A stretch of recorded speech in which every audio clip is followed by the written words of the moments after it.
In today's video, I'm going to teach you how to host a website on Firebase. By the end, you'll have your site live on a fast, secure, and globally distributed platform, and you'll understand each step from the Firebase console to the command line. Start by opening the Firebase console in your browser and signing in. Make sure you have a Firebase project ready. If you're brand new, create one first so you have a place to host your site. Once you're in the project dashboard, we'll move into the hosting setup. On the left-hand sidebar, look for the Build section. This is where Firebase groups tools for building and deploying apps. Click Build to expand the options, then select Hosting. Firebase Hosting is Google's static and dynamic hosting service for web apps. It gives you a free SSL certificate, automatic content caching on a content delivery network, and instant rollbacks. It's a solid choice for static sites, single-page apps, or any framework that outputs built files. In the hosting area, click Get Started. This opens a quick guided flow that walks you through installation, initialization, and deployment. Keep your terminal or command prompt nearby because we'll use it alongside the console. The first part of the guided flow is installing the Firebase CLI. The CLI is a command line tool that lets you set up your project locally and deploy with a single command.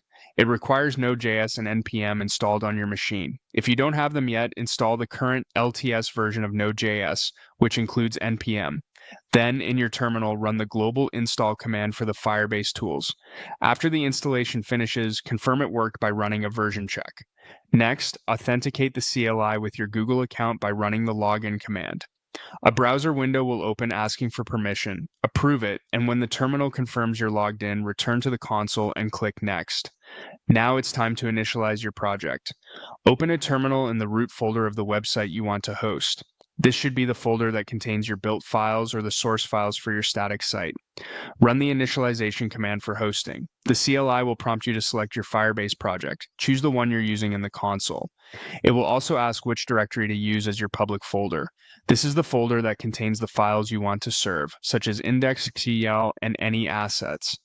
Common choices are public, dist, or build, depending on your tooling. If your app is a single-page application, you can enable automatic rewrites to index.cl so client-side routing works correctly. The CLI will then create a Firebase JSON configuration file and a .firebase.irc file in your project. These files store your hosting settings and project alias, so keep them in version control. Once you see the initialization complete message, go back to the console and click Next. With everything configured, you're ready to deploy.